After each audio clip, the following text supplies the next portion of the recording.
పురోగతి ఉంది. మరి కక్షపూర్వకంగా ప్రభుత్వం మీద మరి అధికారంలో లేని ప్రభుత్వం మీద ఆయన చేస్తున్న చర్యలు ఉన్నాయి. కానీ సుగాలి ప్రీతి కేసులో ఎటువంటి పురోగతి లేదు అన్నా. ఎటువంటి పురోగతి లేదు అని మళ్లీ మేము విజయవాడకి వెళ్లి అన్నగారిని పవన్ కళ్యాణ్ గారిని కలవడం జరిగింది. పవన్ కళ్యాణ్ గారు చెప్పారు, ఇంకా మేము ఈ కేసులో చేసేది ఏమీ లేదమ్మా, అప్పుడే అన్ని కేసులో తారుమారైపోయాయి, డిఎన్ఏలు కూడా మారిపోయాయి, రిపోర్ట్స్ అన్ని మారిపోయాయి, ఇప్పుడు నేను పోయి రిపోర్ట్స్ ని కలెక్ట్ చేయలేను కదా అని ఒక ప్రెస్ మీట్ లో చెప్పడం జరిగింది అన్నగారు. మరి అదే రిపోర్ట్స్ మేము 2019లో మీరు ఓడిపోయినప్పుడు చూపించిన రిపోర్ట్సే కదన్నా ఇప్పుడు కూడా ఉండేది. జరిగినది ఎప్పుడు 2017 నుంచి మీరు నిజంగా చెప్పారు తారుమారయ్యాయని. అవును, తారుమారయ్యాయి.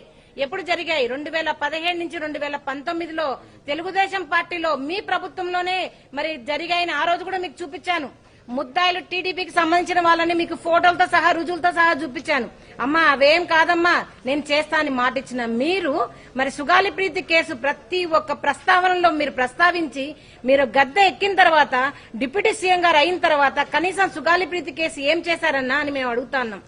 మరి అదే అడిగితే నా మీద మూకు దాడి చేపించారు జన సైనికులతో, వీర మహిళలతో, మరి వాళ్ళ ఇన్ఛార్జీల మినిస్టర్లతో, మంత్రులతో, గాద వెంకటేశ్వరరావు గారు లాంటి వాళ్ళతో నా హ్యాండిక్యాప్నెస్ ని, నా అవిటితనాన్ని మీరు ఎత్తి చూపించారు.